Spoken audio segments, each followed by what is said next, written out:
Po ilgo laiko noriu pasidalinti vieną patirtimi. 20 dienų Vipasanos tylos ir meditacijos stovykla, kurios metu per dieną buvo medituojama 10 valandų, tai 10 dienų, 100 valandų meditacijos, ne? Skamba daug ir yra daug. Kai registravausi, iš tikrųjų nežinau, kas manęs laukia, tiesiog žinau, kad noriu.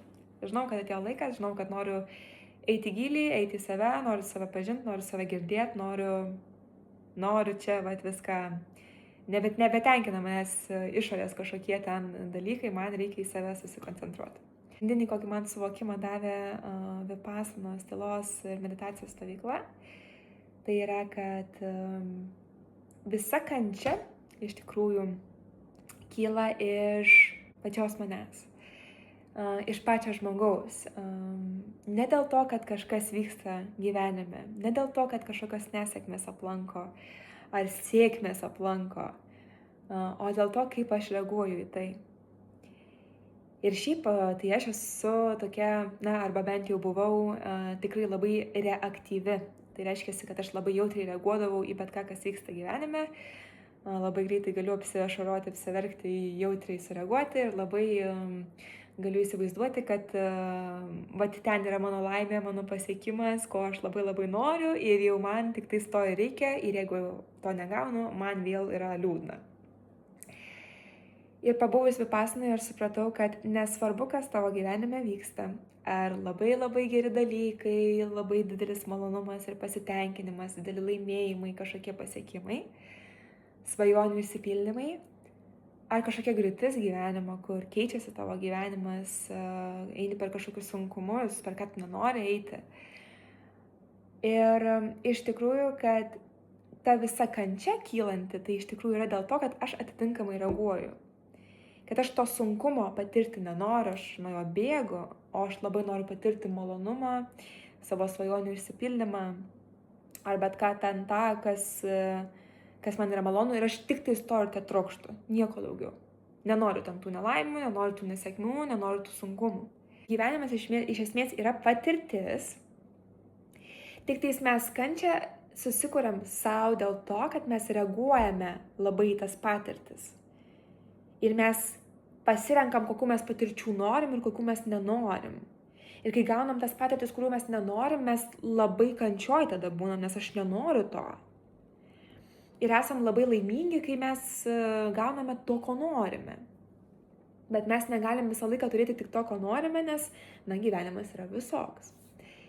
Tai, ką aš bandau čia pasakyti žodžiais, labai sunku perteikti aiškiai ir suvokiamai, nes vis tik tai yra žodžiai ir kiekvienas tas žodžius gali suvokti skirtingai. Bet einant ir patiriant tai savo kūnu, būnant su savim tas 10 dienų tyloje, kiekvieną dieną tam po 10 valandų medituojant, ten prasideda procesai. Ten prasideda ir buvimas tam diskomforte ar kančioj ir skausme, nes tu sėdi ilgą laiką, tau kojas skauda, tau nugarą skauda, tu nebenori tame būti, tu nori iš to išeiti, iš to diskomforto. Visiškai kaip ir gyvenime, nori išeiti iš kažkokios situacijos, kuri tau nepatinka, su kuria tu nesusitvarkai. Bet kas atsitinka po kokios 2-3 dienos, aišku, ten viskas kyla ir emocijos ir man kilo, nes atitinkami kažkokie dalykai vykom. Aš sutikau stovykloje žmogų, kuris man kažkada prieš daug metų sukėlė skausmą. Ten tokie valymosi procesai vyko, kad aš net pati negalėjau patikėti, kad gyvenimas taip suveda tokias situacijas. Ir teko būti su savim tam diskomforte ir ne tik fizinis diskomfortas yra, bet ir jausminis diskomfortas yra. Bet kai tu išbūni, tame kažkas atsitinka, kažkoks perversmas įvyksta. Tu būni skausme ir kančioje, jauti tą skausmą, negali išbūti, tu makaluojasi, neišbūni toj meditacijoje visą laiką toksai ramus. Bet kažkas įvyksta, kaip kažkoks lūžis įvyksta. Ir atsimenu, kai sako mokytojas, dabar turėsime sėdėti 2 valandas nejudant. Tai, ten galvoj vėl maklės, kaip čia reikės tokį dalyką išbūti. Bet aš supratau po tos praktikos, dėl to, kad Aš išsėdėjau 2 valandas nejudant? Kaip? Kai prieš tai belė kiek laiko aš ten nemokėjau, man ten kelį skauda, noriu ko ištiesti, man ten dar kažką. Kai išbūni, tu perlipi kažkokį savo protinį, fizinį įsitikinimą, nu tada tai tu supranti, kad tu viską šitam gyvenime gali iš esmės padaryti. Absoliutiškai viską. Tu gali iškęsti tą kančią, tu gali pabūti ir euforijoje, tu supranti, kad visą laiką euforijos nebus, nes kai medituoji, tu pasieki ten kažkokias labai geras emocijas. Ir paskui atrodo, noriu ir dar pabandyti tenais pabūti. Ir kitą dieną tau nesigauna to pasiekti. Ir ten ir moko, kad neprisiriški prie to jausmo, kad noriu tik taip, o ne kitaip. Išbūti net ir tada, kai nesigauna. Ir gyvenime būna, kad nesigauna. Nu ir ką?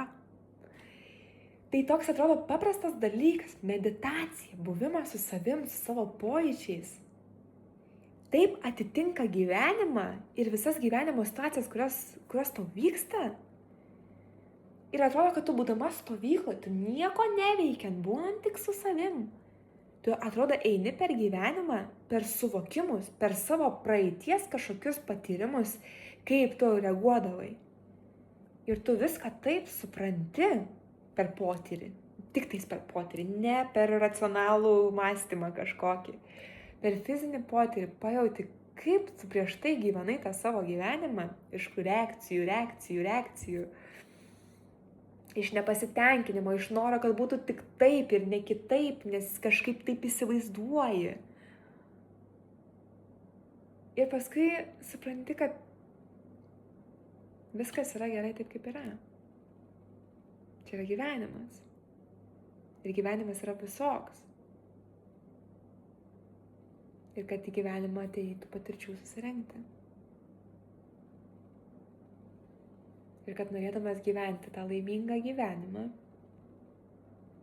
jis nebus tada, kai tu pasieksi savo kažkokius tikslus ir svajonės, kad ir kas tai būtų. Namas, automobilis, karjera, ten, nežinau, šeima, bet kas. Kad tu tai gyveni čia ir dabar. Ir čia ir dabar tu esi laimingas iš esmės. Nu, tu turi viską, ko tau reikia. Taip, tai aišku, kad ten norėtum to dar biškį, ano, ten biškį geriau, kad tas būtų. Tai faktas. Ir tai nesibaigs. Bet suvokti per patyrimą, tą buvimą čia ir dabar, be abejo, ten minčių raizgalynės vyksta jos vis tiek. Bet yra tas gebėjimas sugrįžti į save, kad ir mintis pabėga, tu vis tiek sugrįžti į save. Tai čia ir gyvenime, be abejo, kad situacijų visų nesuvaldysi ir ten reaguosi, bet tas suvokimas ir žinojimas, kad sugrįžk į save, pagalvoti, kas vyksta, kaip čia aš reaguoju, dėl ko aš taip reaguoju. Gal per daug net ir negalvoti, tiesiog pabūti su tuo. Suprasti, kad tai yra laikina, kad tai ateina ir praeina. Bet kokia gyvenimo situacija ateina ir praeina. Bet koks pasiekimas ir laimėjimas ateina ir praeina. Bet kokia akimirka laiminga ar nelaiminga, tai ateina ir praeina.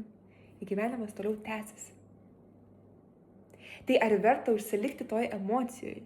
Ar tai būtų kančioj, ar tai būtų toj kažkokioj euforijoje? Jos jau ėjo ir praėjo, tu toliau gyveni gyvenimą. Čia ir dabar patiri jį. Ir tiesiog stengiasi kuo paprasčiau tą gyvenimą žiūrėti. Priimi, kad nepasisekė dabar. Vat įvyko taip o dabar. Ir man grįžtant namo iš Vipassana stovyklos, beveik prie pat namų, aš papuolu į avariją. Na ir ką? Įvyko. Tai va, tai tiesiog labai nuoširdi rekomendacija tiems, kas ieško savęs, ieško atsakymų, kažkokių ieško gylio, nori pažinimo savęs su savim. Suprasti truputį gyvenimą ir gal tą dėsnį gyvenimo pasiieškokit vipasanos stovyklos, jos vyksta visam pasaulyje, ir Lietuvoje, ir Latvijoje, ir Lenkijoje, ir Portugalijoje, ir Ispanijoje, kur tik noris. Ir pačioje Indijoje. Tai visiškai ne apie religiją dalykas yra, o apie patyrimą savęs, kuris keičia suvokimą tavo gyvenime. Tai va. Nežinau, ar čia aišku, ką aš papasakau, bet tiesiog esu labai dėkinga šitai patirčiai.